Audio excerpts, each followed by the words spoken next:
Hello and welcome to Real Hi-Fi Help. This is about hardwiring versus board designs. But first, a word from our sponsor, my book here. As you can see, the book that is going to help you with all your hi-fi problems. Back to the video. Good. I made some very I documented some very detailed things about this subject here. This is a bit of a mystery in the whole hi-fi world, and I wanted to sort of lift the veil on it and tell you guys about this morphing that has taken place in the hi-fi world, where we used to have hardwired designs. Let me just show you. This is a fully hardwired design. This is just one example of a half hardwired design. You can see boards and all kinds of other stuff going on. And this is a board design. That's what I'm talking about.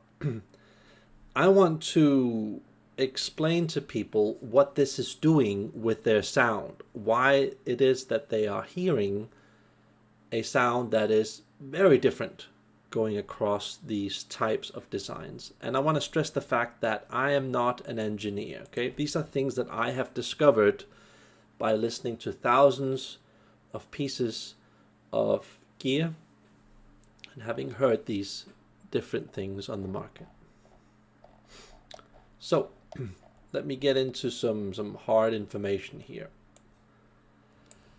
I believe that the general hi-fi market is into 100% board designs. Okay, I don't need to mention those manufacturers' names. You can see the pictures of them. It's primarily board designs that are being sold nowadays. This is just me guessing, but about 95% is my guess, are just pure board designs. And then there are some specialist companies, I won't mention their names, that are typically into a more esoteric, artsy type of sound that is usually more about the naturality, the flow, tonality, stuff like that. I would guess, this is just me guessing, I could be completely wrong, but I would guess that's 5% of the market. It could be as little as 1% or less. And then I would say that there's this very, very small part of the market where you don't really do these designs anymore, where you're completely hardwiring them, okay? And I want to reveal to you guys what it is that this does to our sound, why our sound is so different from these older designs to these sort of hybrid half designs to the complete hardwired designs that are out there. These are some of the considerations. I'm not going to be reading everything up, but I think it's very important understanding from a company's point of view why they are doing these things, okay? These are sort of the things that I have been able to figure out by talking to a lot of people that are professionals, engineers, private audiophiles, and just stuff that I've been able to deduct, okay? There could be a lot more information that I've missed. Put that in the comments. I would like to hear what your opinion is about this subject. So these are my considerations about the positives, because even though that I'm a guy who's into hardwired designs, I prefer that type of sound because I feel that it's a lot more of all the good stuff that I want to listen to. I still have to sort of praise the industry and say that there are actually some very good aspects of not hardwiring and using traditional board designs, and these are some of the cases. So in terms of running a business, scaling it, you know, running that business for 10 to 50 years plus, yeah, I totally get it.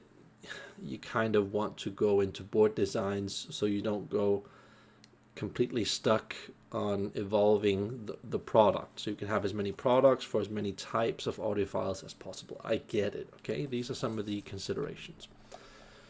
So these are these are some of the very important things that I also would like to point out that we're not really gonna find on the internet. We're not gonna really find this information on YouTube. But this is my personal experience, and having talked to some very, very high-level audiophiles. This needs to be said, okay? I've written a lot of really interesting stuff about the negative sides, about board designs, and yeah, it continues. It isn't just, 1 and 2 points here, but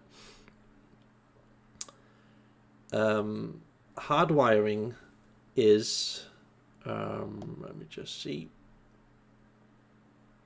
Hardwiring is about, what I've written here. Hearing the pulse of the sound, the soul, the speed, the naturality. Having that sort of connection with the music where it travels directly to your heart, so you're not consciously thinking about the music, the structure, having everything separated.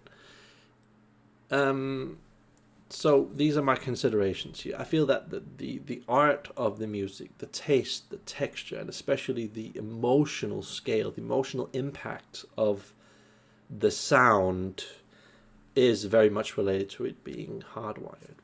Of course, there's this whole next level tonality. Tonality is one of those things that just completely sticks out as like sore thumb, saying this here is just completely different.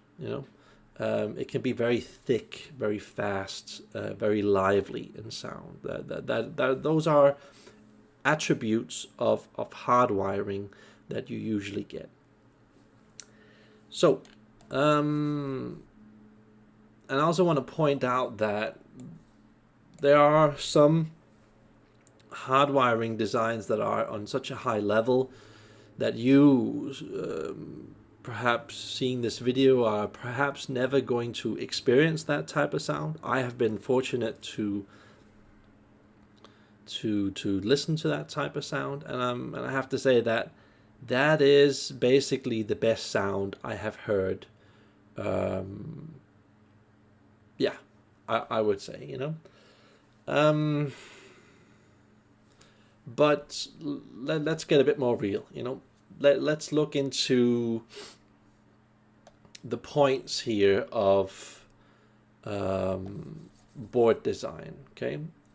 Because it gets very interesting when we look into the characteristics of board designs, because it's usually more about isolated parts of the structure, clarity, focus, and having this big soundstage thing happening, and then minimizing noise, and going into stuff like better timing, getting it more precise, getting it more coupled, power coupled, and just like you're just getting a sound that's more precise, where you can mentally place where everything is.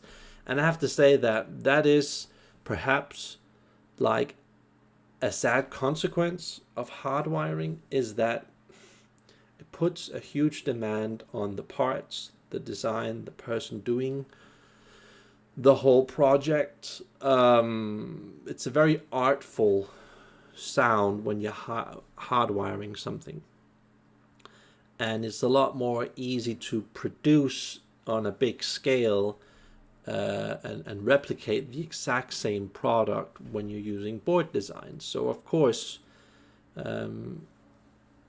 each design has its own positives and negatives. And there's a long conclusion here, and with some really, really good points. Some last comments here. And I feel that now that I've basically covered the entire topic, there could be something that I perhaps have missed. If you feel like I've missed something, or you want to contribute to this discussion, I welcome your thoughts. in the comments section. So that is what I had to say on the subject. Remember, if you want my help, there's my book. I prefer selling my book instead of giving a consultation, because consultation for me is a huge amount of work. I usually use 6 to 12 hours on giving people a consultation, and it's, yeah, I don't really have that luxury nowadays to do that. So I prefer just giving you my book, and then you have your own, you could say, indirect consultation with me for, you could say, many years, since it is a reference that will tell you basically everything about HiFi, how to improve your sound, how to save money. And having said those words, I bid you farewell and wish you a good audio journey. Bye.